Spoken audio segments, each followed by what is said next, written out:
Hola, muy bien. Mi nombre es Karina Vilches. El día de hoy voy a hablarles un poco más acerca de la auscultación. Bueno, la auscultación es un método que se realiza para escuchar los sonidos del cuerpo durante un examen físico mediante un estetoscopio. Los órganos más comúnmente que se auscultan son los pulmones, el corazón y los intestinos. En esta ocasión vamos a hablar un poco más acerca de la auscultación pulmonar. Revisaremos la línea del tórax, como tanto la porción anterior, posterior y lateral, en las que encontramos la línea medio-esternal entre la fosa yugular y el apéndice sifoides. La línea paraesternal en relación a la articulación esternoclavicular. La línea medio-clavicular que delimita la mitad del hueso de la clavícula.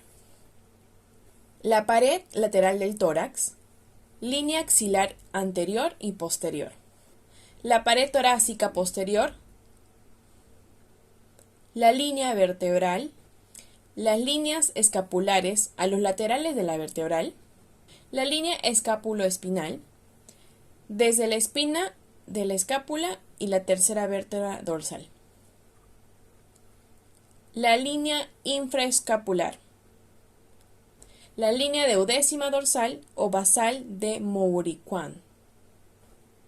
Para realizar la auscultación, nuestro paciente debe estar con el tórax desnudo y sentado en un ángulo de 90 grados, con los brazos relajados y las manos en las rodillas.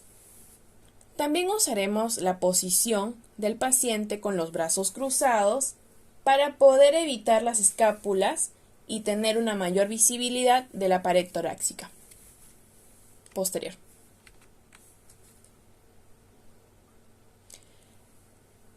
La auscultación se inicia en el vértice del pulmón en la región supraescapular izquierda. Desde ese punto se sigue una secuencia descendente por la región intraescapular, escapular y al final axilar, siendo así 10 focos de la auscultación posterior.